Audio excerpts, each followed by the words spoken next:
we have a common enemy. I'm going to start off with this one word. This is from John Maxwell. I love him. He has some great tools that you can use. But I want to start off with this presentation with the biggest job in getting any movement off the ground is to keep together the people who formed it. That was by Martin Luther King Jr. He says that. You're getting ready to start a group here in Decatur that can be awesome. Decatur is growing leaps and bounds in this community. And the people that I see in this room that have social capital can make a difference in this group. I didn't know what social capital was. I really didn't understand that until I met Dr. Miser. He began to really explain to me how your social capital works and how you can take advantage of your social capital. So your social capital is the people that you know, what they know, and your ability to actually call them and ask them to do you a favor. If you know someone that you can pick up the phone and they'll take your call and you say, I need you to come to a meeting, and they actually come to the meeting, that's social capital. I didn't realize I had social capital, didn't even take advantage of that. And sometimes social capital is better than financial capital. You can get things done if you've got the relationship with the person. And you can pick up the phone and say to that person, I know a person that you need to meet. Now, I don't know about you, but in my business, you have to meet a lot of people. I don't enjoy making cold calls. Anybody like make cold calls in here?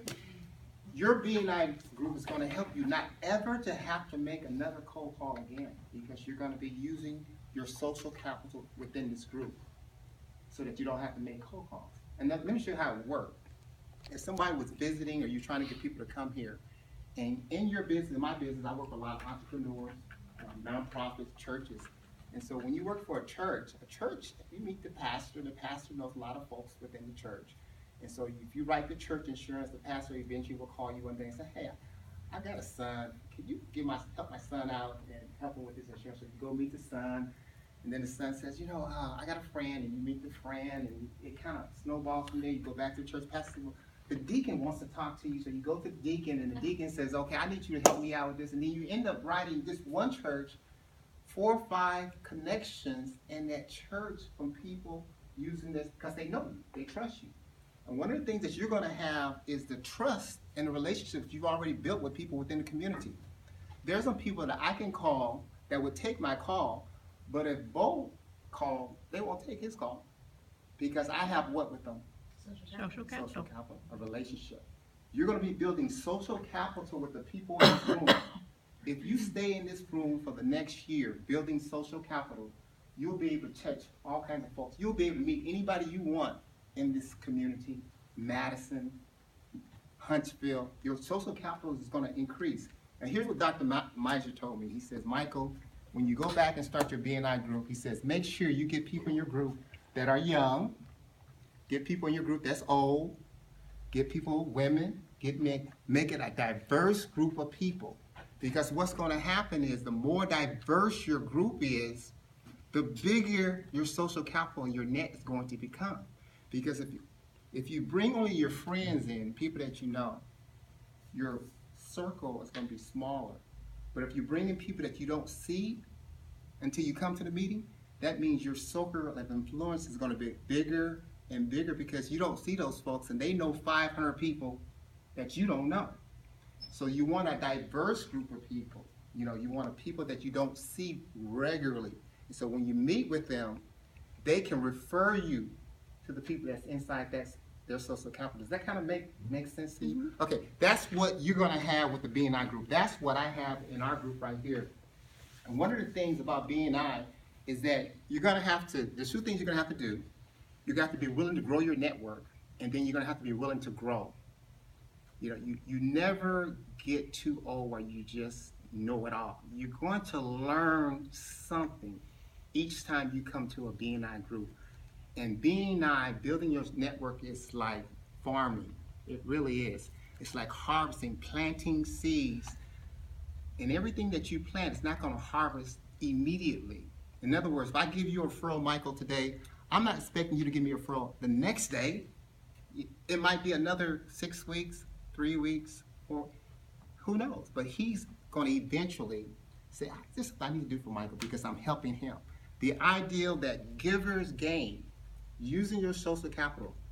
I'm going to help you regardless if you can help me or not. That's a higher level of networking. That's a higher level of giving. And so the name of our chapter is Givers Gain. And we're looking for a certain type of mindset. People that don't mind sowing into other people without thinking I'm going to get something right back immediately.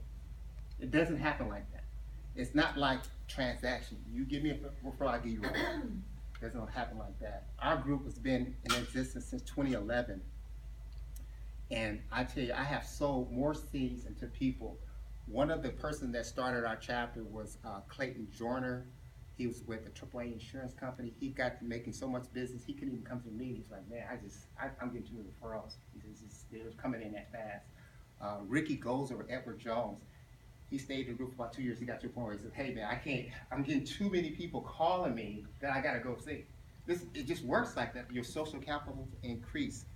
Joseph Azardini, he was a mortgage broker. He came in the group, he was like, man, you get to a point where you just got so many people calling you, asking you questions, wanting to know what you do, that you get to a point where you say, I can't do this. I can't, I've got too many people, I've got to see it. And you got to realize that you have only so much time.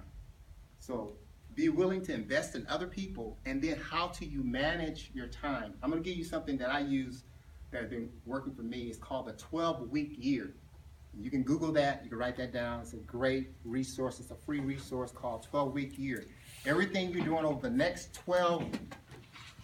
year, you can do it in 12 weeks. And it helps you to manage your time, because that's what you're going to have to learn to do in a BNI group, is to leverage your time.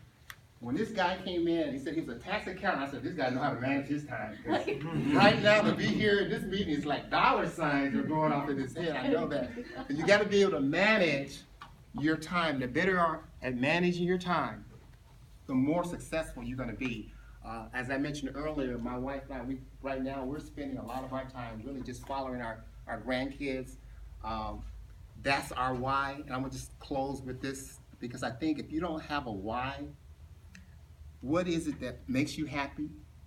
There's a movie called The Pursuit of Happiness. There's an investor called Chris Garner. You might have known of him.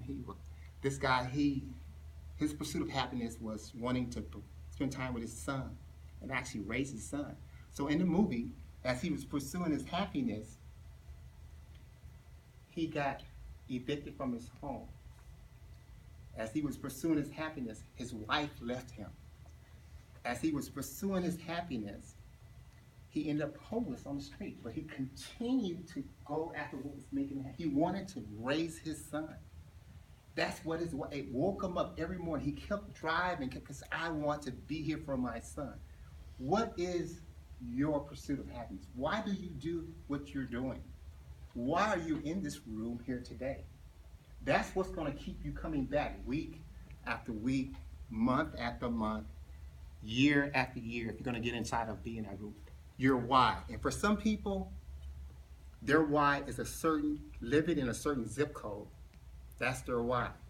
But other people, their why is a certain number in the bank. For other people, it's spending quality time with their family. Others are traveling all over the world. That's their why. That's what they do, Others, it's their kids are their why. Whatever your why is, that's what's going to motivate you week after week to come here and get involved with the BNI Group and make it work for you. Thank you again for your time. I appreciate it.